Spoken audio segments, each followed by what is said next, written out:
نے یہ سوال کیا ہے کہ حنفی امام کے پیچھے اگر دونوں رکعتیں پڑھتے ہیں اس کے پیچھے تو دوسری رکعت میں دعائے قنوت پڑھنے نہیں ملتا، تو اگر ہم ایک رکعت چھوڑ دیں اور دوسری رکعت میں شامل ہو جائیں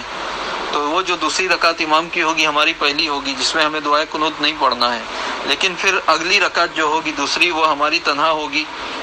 امام تو سلام پھیر چکا ہوگا، تو اس میں ہم دعائے قنوت پڑھ سکتے ہیں۔ تو اگر کوئی ایسا کرے کہ ایک رکعت چھوڑ کے دوسری رکعت میں شامل ہو جائے اور پھر وہ دعائے قنوت بھی پڑھ لے تو کیا یہ درست ہے؟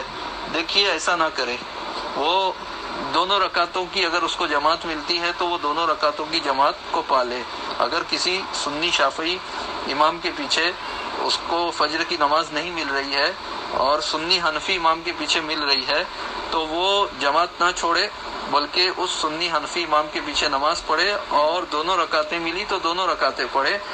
دعائے قنوت اپنی تنہا پڑھنے کے لیے ایک رکعت نہ چھوڑے، یہ طریقہ صحیح نہیں ہے۔ وہ دونوں رکعتیں پڑھے اور آخر میں سجدہ سہو کر لے۔ اور اگر اس نے دوسری رکعت میں حنفی امام کو پایا اور اس نے جو ہے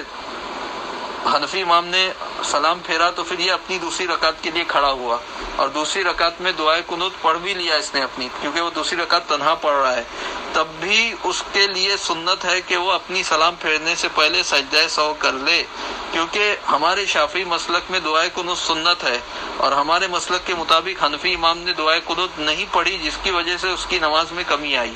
تو اور ہم نے اس کی اقتدا کی تو اس کی کمی کا اثر ہماری نماز میں بھی آیا۔ تو اس لیے اس صورت میں بھی اگرچہ ہم ہماری دوسری رکعت میں دعائے قنوت پڑھیں گے، مگر چونکہ ہم نے ہماری پہلی رکعت حنفی امام کے پیچھے پڑھی جو اس امام کی دوسری تھی،